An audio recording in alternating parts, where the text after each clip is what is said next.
Today, we're delighted to have with us a man who needs very little introduction.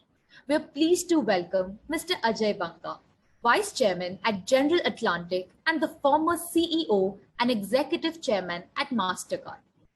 We're also joined by one of the senior correspondents at the Financial Express, Mr. Kshitij Bhargava, who will be moderating the Q&A for this session.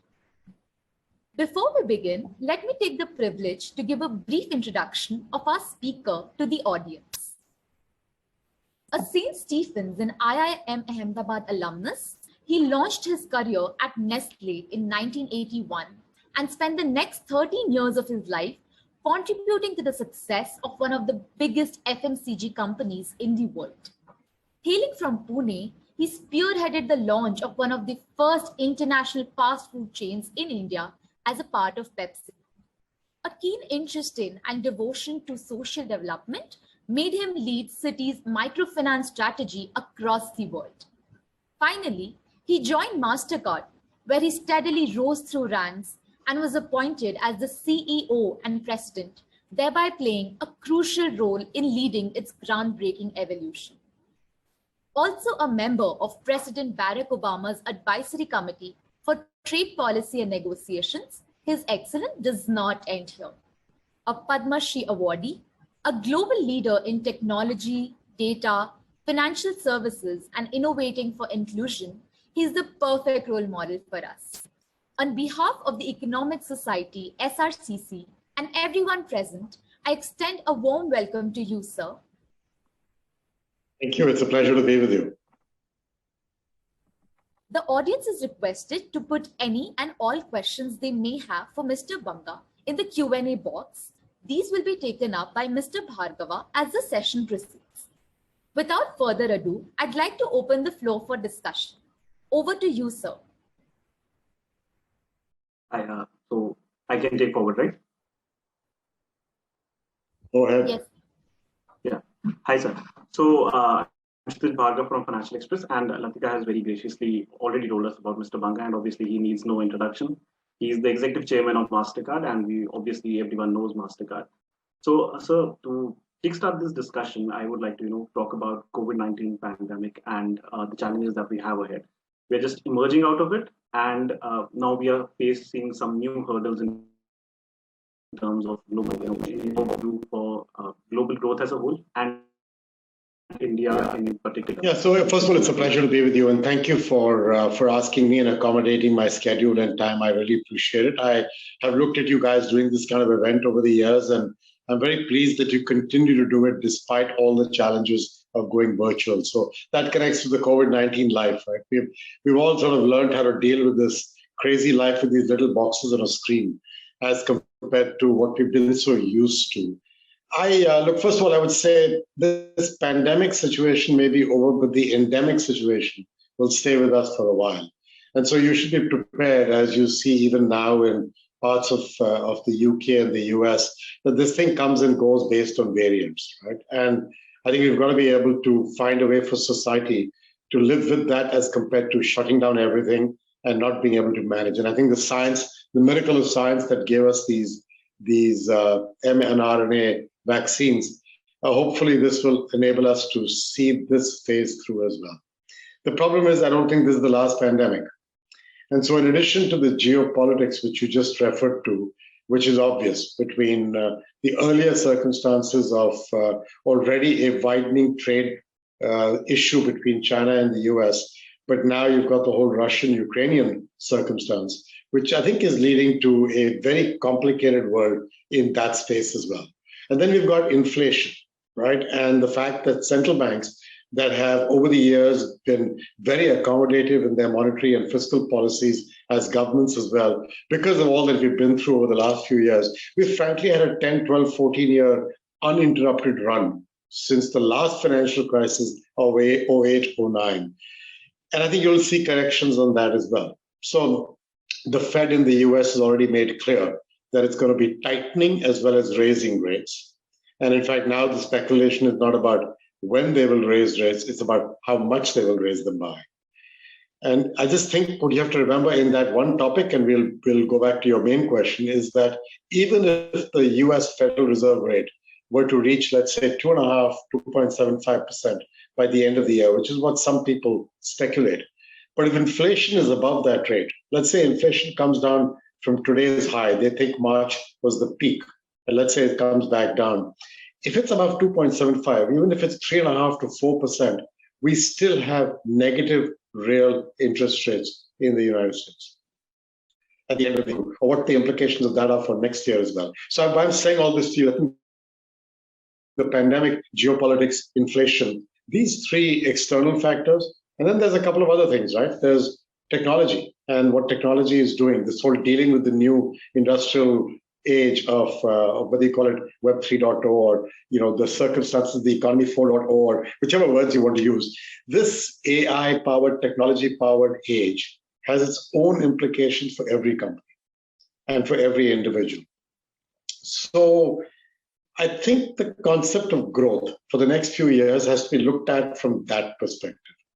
And my view is that you will certainly, probably sometime next year, because this year, the momentum is still carrying through a lot of stuff that's going on in the world. I think you will certainly see the impact of oil prices, inflation, geopolitics, the pandemic, all this coming together in some way over the course of the next 2 or 3 years. And in my new life in private equity, I kind of talk about this as, what Warren Buffett once said, that when the water runs out, you know who was swimming naked. Because you will figure out who took risks and offered prices and took valuations that probably weren't justifiable with the actual truth of their model and their growth. And I think fully financed business plans, some rationalization in asset prices, and therefore a opportunity for strong companies to get even stronger and strong economies to get even stronger through vertical and horizontal consolidation. That's what I think the next 2-3 years holds for us. And I think India is very much a part of that. India has to play what it sees as the role in that circumstance. And the advantage India has is it has a fairly strong domestic consumption market. Now, that goes through its ups and downs, but exports are not what India relies upon only for its growth and development. That gives India a more diversified sort of foundation to manage through the next 2 or 3 years. So I think you have to look at global growth in that context of a volatile, uncertain kind of world, and you have to look at India as being a relatively strong player in that world. I understand your point, and I completely agree with you that India is a part of that. And now sticking with India, and we have seen tremendous growth in digital payments and UPI payments. I think in March were around 9.3 lakh crore, which is a phenomenal rise if we compare it with over the years. So, and how do you see UPI as a competitor to various cards such as Visa, Mastercard, American Express? How do you see Visa as a competitor in this day and age? I mean, it depends what you define your competition as. We have card in our name, but we're really just not a card company. And I think it's like tell people all the time, Apple actually is a fruit, but nobody ever asked Tim Cook whether he sells apples. And Amazon actually is a river in Brazil, which is far more consequential to our world than the company Amazon. But does anybody ever ask the CEO of Amazon that? So you're doing the same error, in my opinion. I think you're assuming that we're a card company, and I think you should get past that in your thinking to what we actually do. So for us, first of all, we're a multi-rail company. I'm indifferent whether you pay by a card or you pay by a real-time payment system. UPI effectively is a kind of real-time payment system from a bank account to a bank account or any rail to any rail. And I think companies like ours, which are in the business of facilitating payments, we don't really care whether you pay with a bank account or a credit card, or whether the form factor is what people get tied up in. But I don't think that matters. What matters is that we as a company, my old company, no longer where I am, but that company is keen to be in the flow of payments, wherever they come from and wherever they go, paying in, paying out, both consumer to business, but also business to business and government to people, and all these different flows that are actually very inefficient even today. And I would say while UPI has grown, I don't think it's a secret that India is still a very strong cash economy. And I think that you guys all have to remember that. A lot of folks in India tout around what UPI is doing. That's lovely. But you got to remember, there's a long way to go for India to actually get out of the cash economy and into a modern digital economy. And the Prime Minister has driven this idea from his first day in office. And I would say, to an extent, even the prior government did a lot of work on the kind of fiber optic laying. And in fact, if you think about Aadhaar, the work started, 15 years ago. And Aadhaar is the foundation of a lot of the digitization of payments. But I feel like you've got to just remember there's a long way to go. And in that long way to go, this idea of one competitor versus the other is actually the issue.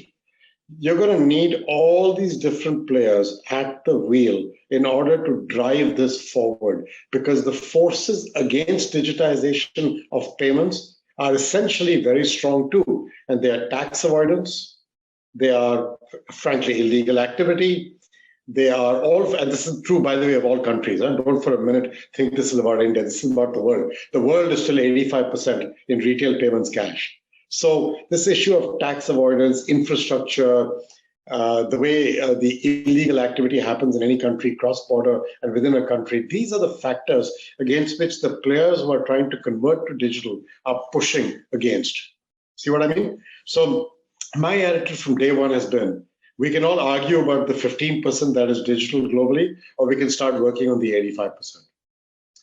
And if you do the math, growing in the 85 is far more attractive to a company than fighting for share in the 15. So long answer to your question, I find UPI interesting. One more solution in the long fight against cash, 17.50, but then I got back 5% from the government as a gift. Therefore, I only paid 12.5. And it's an incentive to come overground.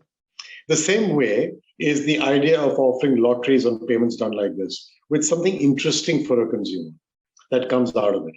Now, the other side of this is obviously enforcement, which is the carrot and the stick idea, right? And I think the fact of enforcement against tax evasion is yet another topic, which I think the government is pursuing. Then you come to the infrastructure. And I think the old infrastructure relied upon cash of terminals, card terminals in different shops. And I think that will grow. It has the of the expense of that terminal. What's changing in that is that now phones are becoming acceptable as a device, not just for QR codes, but even for tap on the phone as a way to pay with your card or with another NFC. And Apple is about to launch it. The Android system launched it a little while ago. I think when you get both those big systems in the world going with tap on phone, you reduce the cost of acceptance at a merchant level very dramatically.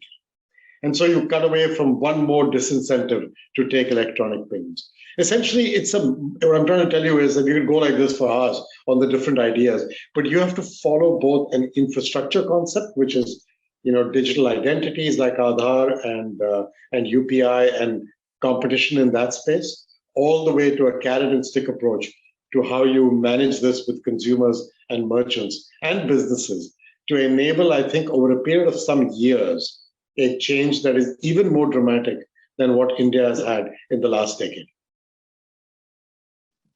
Understood. So I'll give you, let me, before I forget a thought, think of it this way.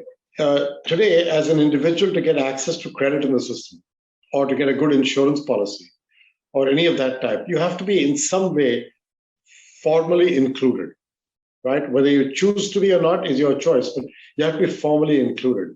The more you stay outside of the formal system, the harder it is to credit underwrite you and the harder it is for someone to insure you.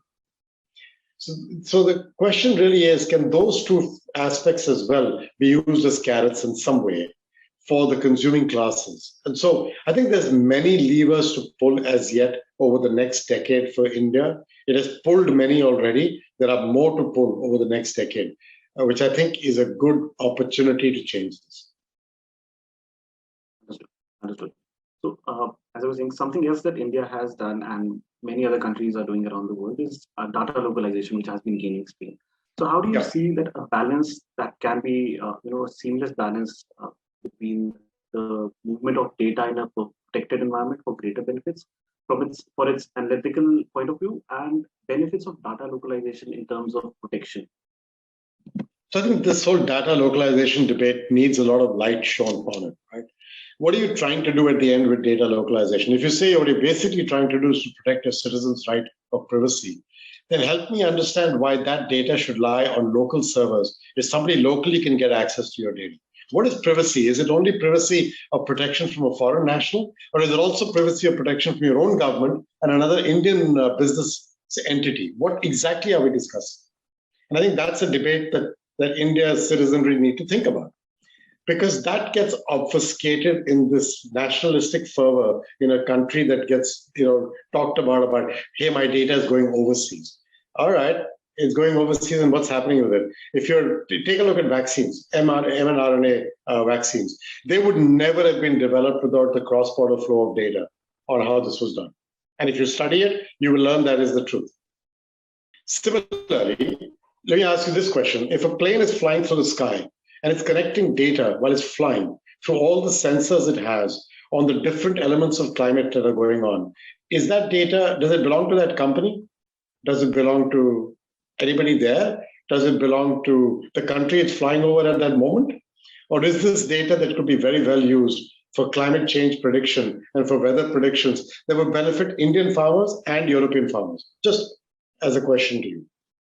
Similarly, cybersecurity.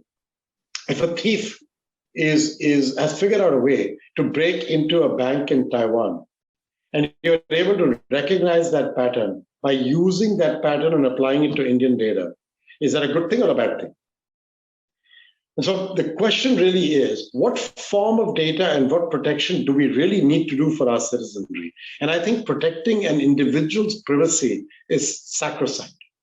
And there I completely agree with every government that wants to give you, like the GDPR concept, the European Data Protection Law, a right to know what's being collected about you, a right to be forgotten, a right for you to understand what is being done with that data, and for the company to feel the burden of keeping your data safe and collect the minimum amount that it should. These were the principles that Mastercard as a company also laid out very clearly. But when you go past that to getting into this thing about data localization, I worry that you're forgetting the real principles of privacy, which is to also protect you from anybody else, even domestically, knowing all they should about you, in what form, unless you want to give them access. That's your real privacy. And I think that is being lost in this debate. So I would rather reframe the data debate to one of privacy, managed the right way. And therefore, whether the data stays on soil or it goes outside, either way, it should always protect the consumer. And so it should be anonymized. It should be managed in a way that people cannot access it. It should be used only with your consent. You should go very easily and say, I don't want my data to be kept with you, to any company, without having to navigate some 15 pages of privacy disclosures that nobody understands. And it should be the responsibility of the company that collects the data to minimize what it collects about you, to only collect that which it needs. So if a weather app on your phone starts looking for your contacts on the phone, even if that data is kept in India, why is that a good thing? You see what I mean? I think we've got to reframe this debate to the real debate about the privacy of people like you and me, as compared to just the cross-border. I appreciate the cross-border debate as well, because there's a national security element to your information being allowed to go outside of the country. That I completely understand. But anonymized versions of your information that may enable better weather pattern prediction, better climate prediction, better cybersecurity protection, better analytics for you as a consumer, why is that a problem, whether it's done outside or inside? That's the issue. Now, having said that, governments are sovereign entities. And I'm very respectful in my prior role of the fact that governments will decide what they want to do because they're allowed to do so for their country. That's their job. It's their role as a government. And multinationals have to respect that and try and do the best they can, given what the government says and does. You can engage with the government in a dialogue. You can help inform them and have an argument with them. But once they decide, it's their law, it's their government. You know what I mean? And being respectful of that is also an important part of being part of civil society. So again, don't get me wrong. One of the things I've learned over the years of working globally is you're allowed to have a point of view, but you must respect what people locally want, because that's the meaning of glocal as in global thinking, local execution, right? And I think that is the key to being a global citizen. The point is that it needs to be transparent and it needs to be used for a larger social good. If we can use that, then data collection has to be. Or even for your good as an individual. If I offer you better services as a result of this, if I offer you better pricing, more transparent views of what people are charging from you, I as in whoever the company is, but I do it in a way that respects your privacy, meaning I don't take your data and churn it and send you back an offer, but I take anonymized data and I send back anonymized offers to certain kinds of people. Then why is that a bad thing? And by contrast, if you look at the average citizen in India posting stuff on social media apps, I mean, you post everything about yourself on an app. Your mother's maiden name, your dog's name, your food you were eating, the flower you're growing in your garden today versus yesterday, you know, the earrings you forgot to buy, the shoes you bought, the watch you're wearing. People post all kinds of nonsense in public domains. That is actually a greater violation of your privacy than anything else, but you're doing it willingly. That's the only difference. You really don't know what people are doing with it. Or if you really knew what they were doing with it, you wouldn't be that happy. You know, if you look at your own social media feed, I not you personally, I have no idea, but most people, you will find enough information there to be able to open a bank account or to be able to access bank services and other things by enough of the passwords you may have used, or your mother's maiden name, or the school you went to, or your dog's name. You know what I mean? That's the kind of passwords people use. So I think there's a bigger debate here about privacy and protection for citizenry. Why do you use Siri on your phone, on your Apple phone? Or why do you use a speaker when you know newspaper articles will tell you that people are recording all that stuff and actually writing it down? Why the hell do you use it then? Yeah? Why do you have Siri open in your house? So, you know, there's a very interesting thought about space in a digital age, because the internet was designed not for privacy or security, but for transparency and sharing. And as it's become ubiquitous, the bad actors have what was meant to be a sharing system for the better health, education, now people are coming into this and abusing that transparency and that simplicity. And I think rightly so, governments have to start thinking about how to recast the situation to make it better for you. That's, to me, the bigger debate on data. It's not about local versus it's about this. Thanks. I completely agree with your point on as using the Amazon speaker. I have my Alexa right here, and I asked this question interacting with this, with all the issues involved around this. Yeah, you know, there are none of these. Even Siri is turned off on my, and that's because, you know, I'm a little more informed about this because of my years of service with cyber systems and parts of the commissions in the US. I don't do any of this. Unfortunately. So, you know, coming back to India, most of the startups in India right now, if you look at them, they are coming in the fintech space. So what, according to you, are the reasons and what advice would you like to give here for all the startups that are coming into the fintech sector? I think fintech became the mother lode because with a leadership that very said inclusion is of. I mean, you have to give the Prime Minister the standing up. Like in his early days as Prime Minister, saying, my government defined, correct? And he lived up in ways, or the execution this way or that way. Of course, people will argue. But when you look at it over a period, and it's done a great deal, the needle on the institution. That inspired me to understand the gap between the population and its access to financial services in a simple, transparent, easily available, at the right price kind of way. And that's what's inspired this fintech revolution, combined with the infrastructure that India built of a identity and as you said, UPI at the beginning. It enabled a whole new way of thinking about how to get into this space. Now, there are many things that need to be watched. You have to watch safety and security. We just discussed a lot of that. And finally, when you take deposits from an individual, you have to be responsible to the individual for the quality of safety you provide them around those deposits. And banks would argue that they are tightly regulated, and a number of the fintechs are not. And so it's an unlevel playing field. And to some extent, there is truth in that argument, right? But at the end of the day, this is an art form. It's not a science. How do you create and drive innovation for a consumer without creating a situation where consumers are not safe any longer? Get the best offering. And I think India has benefited enormously from this infrastructure and this move of inclusion. And that's why all these fintech players have come up. My advice to all of you in the fintech space is to think beyond just a bank account and a payment. I think like table stakes.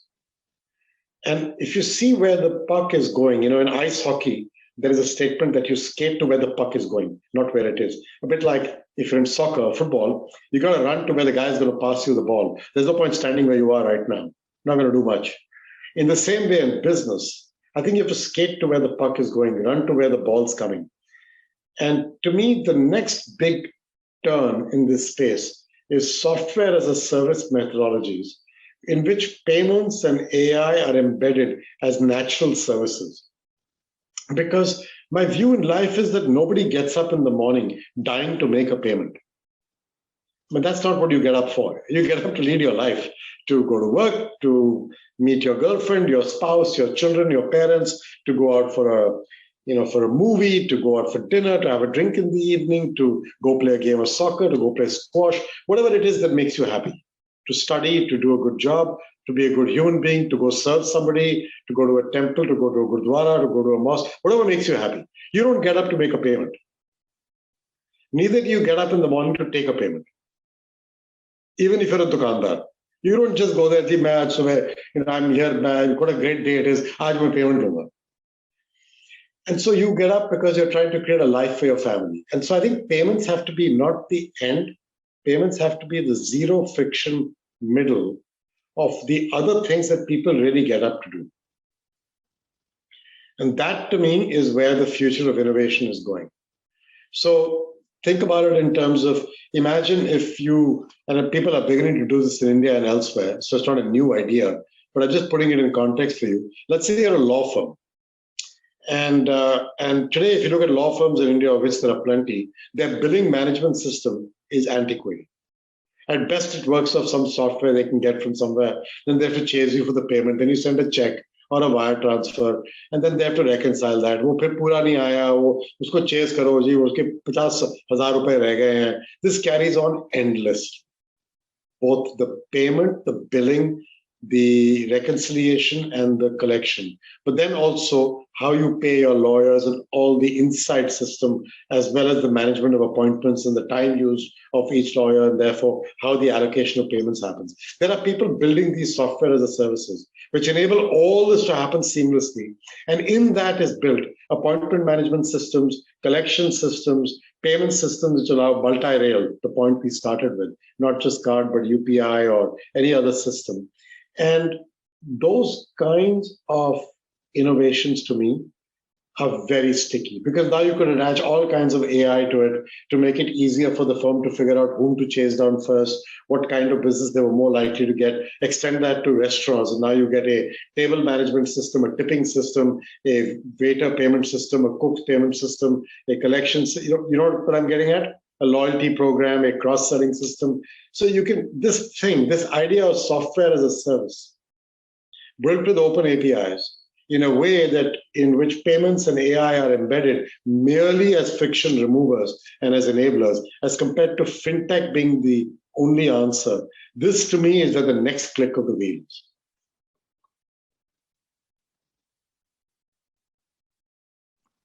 Understood.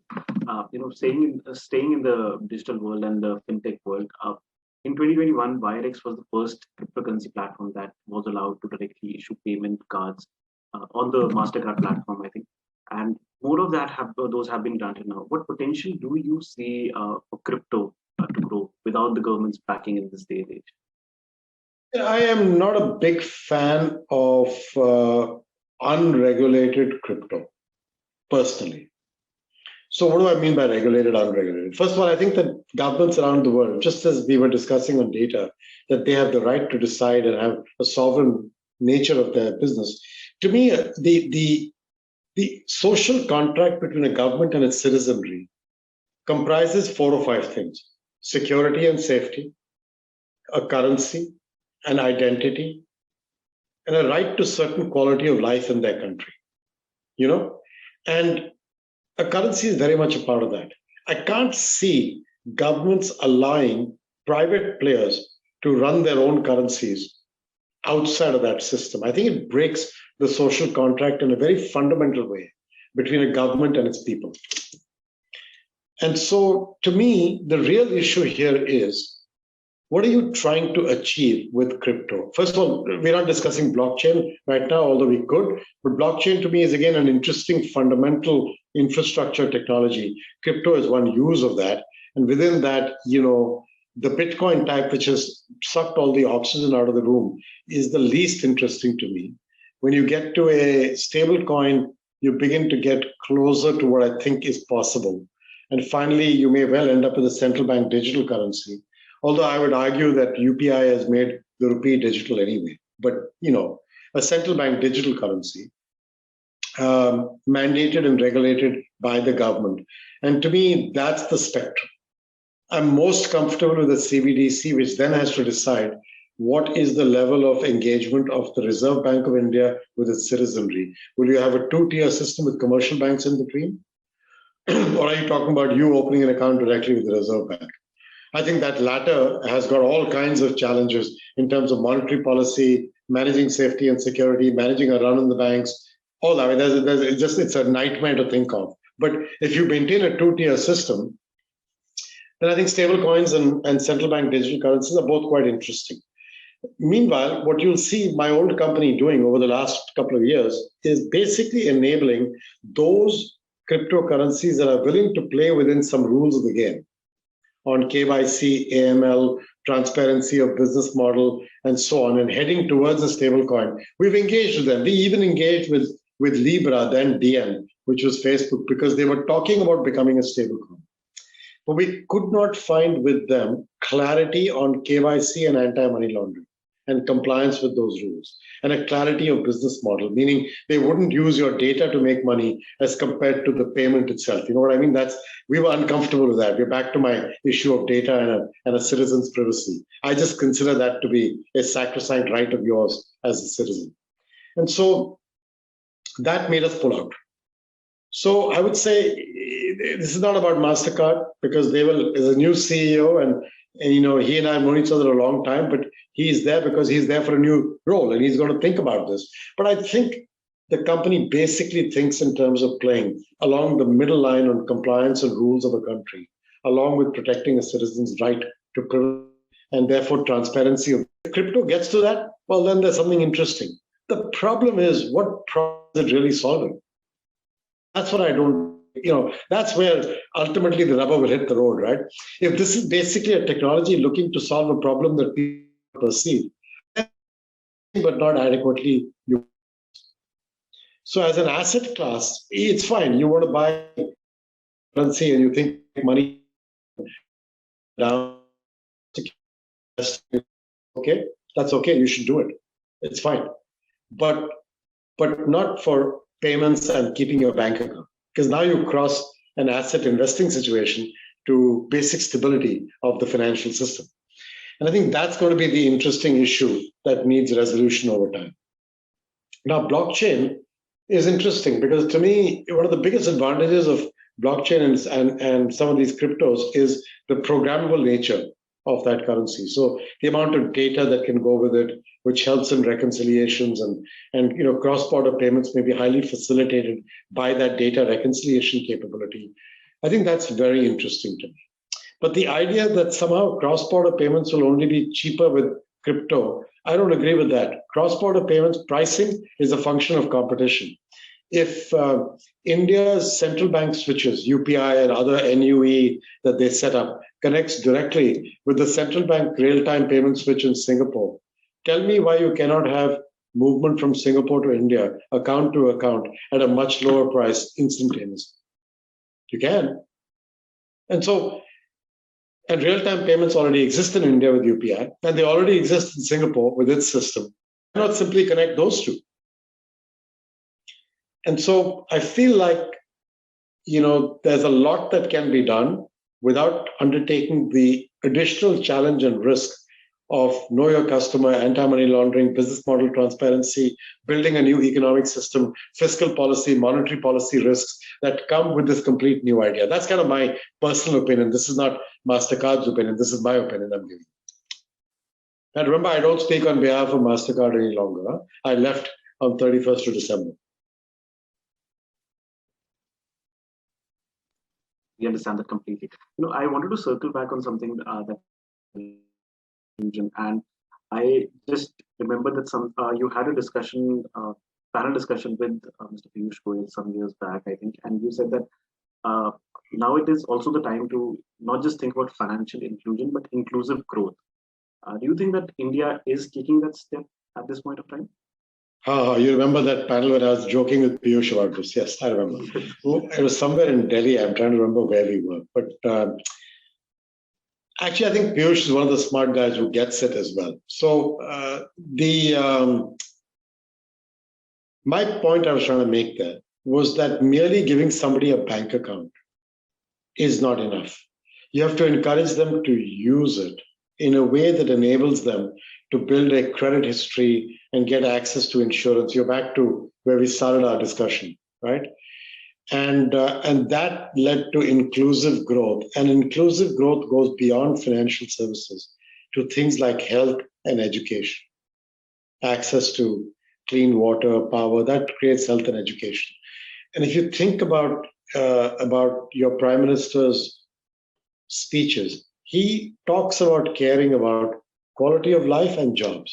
I mean, if you translate everything he's saying, it is all about quality of life and jobs. And so what he's talking about is exactly this, because you can't get quality of life and jobs without inclusion. That's why he's so focused on it. Similar, so I feel like there's a lot of progress happening. I think getting credit and insurance to be available more widely. Some things they have done, like if you open your account with Jan Dhan Yojana, you get access to a certain amount of health insurance at the very minimum, right? So certain steps have been taken. But I think the insurance space in India is still relatively small and can go very far. Everything from crop insurance for farmers to the kind of insurance cover that the average individual buys for life, for health, for property protection. There's still a lot of growth that is available to take the risk away from all these, from an individual onto a shared entity called a life insurance corporation of some type. I don't mean LIC, I mean insurance corporations of some type. And so to me, India's on a journey there. I'd like to lift this conversation beyond India for a minute and think about the problems of the world. Everybody talks about many issues, and the UN has 17 sustainably development goals and so on. I can't remember 17 things, right? I find it very hard. So I've translated this for my own purpose into the three sides of a triangle. And the first side of the triangle is the trade-off between one and many. Meaning if all the benefits of few, then that is not what growth is about. It can happen that way for actually good growth in a country leads to a better raising of the full income profile of the country. Not that everybody will become equal. That's not what I'm saying. You should be paid more for the work you do. I get it. I'm completely a capitalist, but that you lift people with you. So that's the inclusion-exclusion point. And this sometimes you get discriminated against in that process because you didn't have the right education, you didn't have the right color of skin, gender is a problem, your sexual orientation could be a problem in some countries, your access to the kind of education you got, the network you built. Shriram College is a great college with a great network of alumni. Not everybody is good enough or lucky enough to go to SRCC. And so it's not easy to fight this issue. And it shows up in health and financial services primarily as this problem.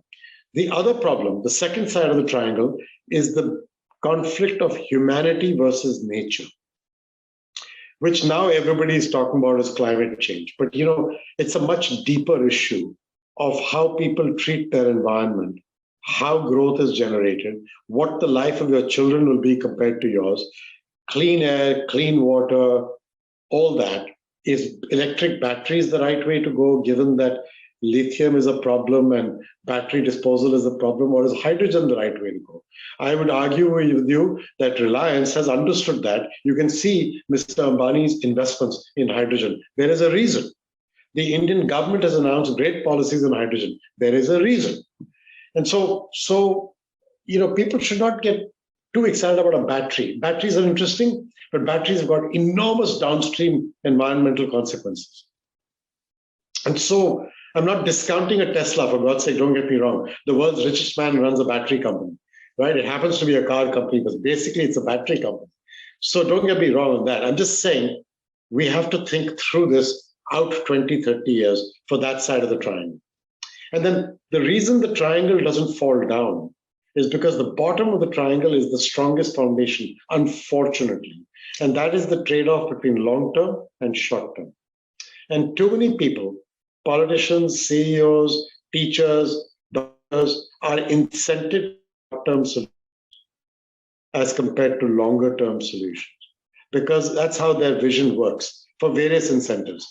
And so I think all these problems, inclusive growth, climate challenges, inclusive growth, not just financial, but health and education, are all a problem that are facilitated by a shorter-term view. And my with people like Piyush is about this, and how the Indian government is uniquely placed to have a longer-term view that enables to take the first risk position, that enables them to create the right policies for these two sides of the triangle to somehow get tackled. And I think there's a lot of progress going on those, whether it's UPI or it's inclusion there, or it's some of the health and education policies that the government is trying to put in, and whether it's to do. Don't get me wrong, there's a long way to go, and there's enough criticism for every government in every country. So, that's life. Now, I think we have a few questions from the audience as well. So let us take those up. One question that we have is that from Leo John, that can UPI be used as a cross-border payment system, alternative to SWIFT? Yeah, as I was describing, if you were to connect UPI and others in the national umbrella entity that they create to the real-time payment systems of countries. Remember what SWIFT is. SWIFT is it's a messaging system. So SWIFT carries the data and the messaging that goes from, let's say, an Indian exporter exporting bicycles to a Canadian importer importing those bicycles. The payment has to be made through their bank, right? And so UPI is not really replacing SWIFT. UPI is the entity in India and other NUEs in India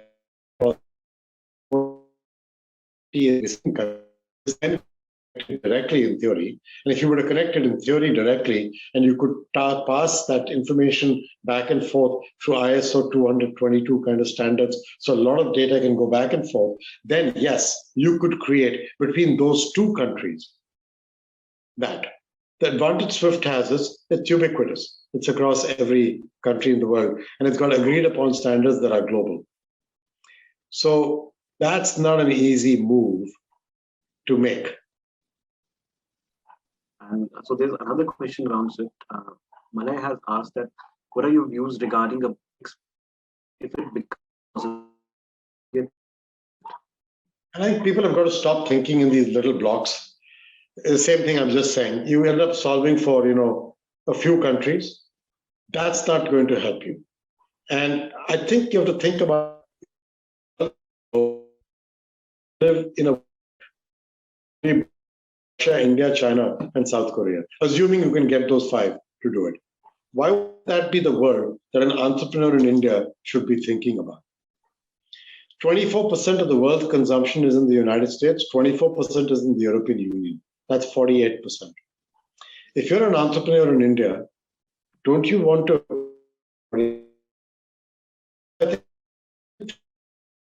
What's the best way to get there, as compared to building a wall around your little garden and being happy in that garden? Because I think Indian entrepreneurs have the chance to change the world on the scale of their business. They domestically, some of them have begun to penetrate enormously outside, and then bigger ones like Reliance overseas as well. But even when you compare that progress, there's so much more that can be done. And India has the talent, the skills, and the capability of doing so. So I would not limit your view on any form to 2 countries, 3 countries, 4 countries. Start in India because it has a terrific domestic market, lots of local issues and problems that you can change India's future on, but then have a global ambition, because I think India's entrepreneurs are capable of being the best anywhere. People keep writing articles about people like me who have become CEOs in companies. Right? So today, I still look at one of the top 20 companies in the world in market cap. Yeah, but the next article should be about the entrepreneurs of India who are capable of doing that as global entrepreneurs and create this. That is what will make, I think, the next big change happen. So the long answer to that short question is, of course it can do it. Will it be an alternative to SWIFT? Not really. Now is in a slightly different position from the country I live in, which is the United States. I'll give you my personal sort of thought process. My personal thought process is that no matter what the argument that is used by Russia to say that NATO and the EU were not living up to their promises that they had created at the time when the Berlin Wall fell, which is that they would not progress closer to Russia and therefore allow Russia to have a sense of security around its borders. That's the basic argument. Everything else, is interesting, but that's the fundamental security argument. I think that's probably correct, but the issue is the answer to that the invasion of a sovereign country? Is the answer to that the killing of mothers, children, and civilians? Whether you believe in war crimes or not is a matter of where you're coming from. But you can't deny that civilians are dying in this conflict for whatever reason. And that's kind of not okay.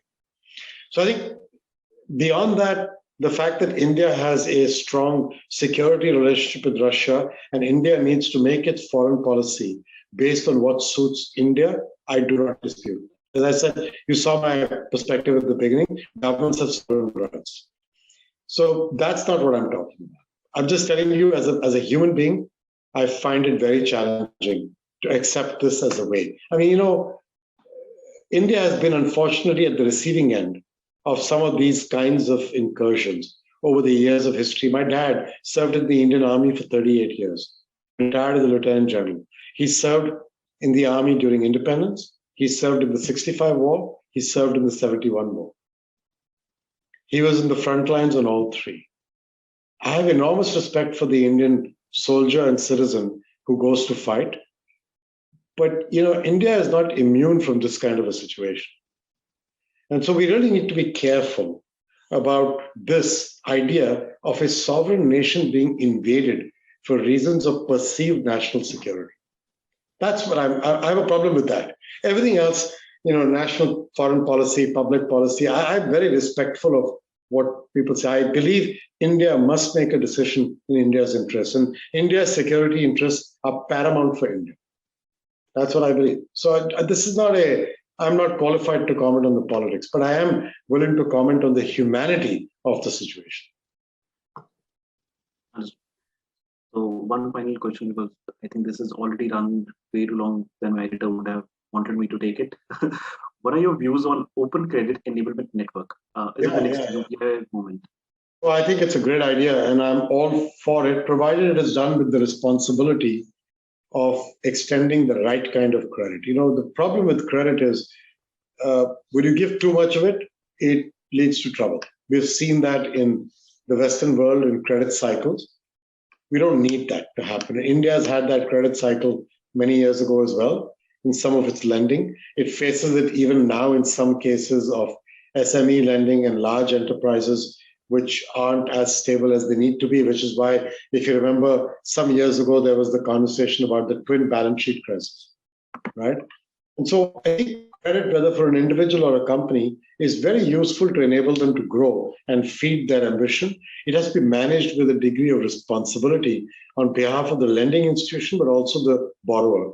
And that normally requires good rules and regulations and enforcement to enable that to happen well. So I'm all for open credit. You heard me talk about the importance of that in India, but I'd be careful about how it's executed. So I think that's it from my side, and I think we've taken most of the questions from the audience as well. So so thanks a lot for this insightful discussion that we've had, and it's always a pleasure to talk to you, and you have given some wonderful insight over the world of financial world, or fintech, and policy regulation and everything around that. Thanks a lot. Thank you very much. Thank you for having me and for giving me the privilege of being a part of your day. Thank you so much, Mr. Banga, for answering all our questions with utmost patience, and Mr. Bhargava for moderating the session. Your refined perspective and valuable insights on digital economy, data management, privacy, and financial inclusion has left all of us with new ideas. The Economic Society of SRCC is immensely grateful to Mr. Ajay Banga and Mr. Kshitij Bhargava for gracing the summit with their presence today.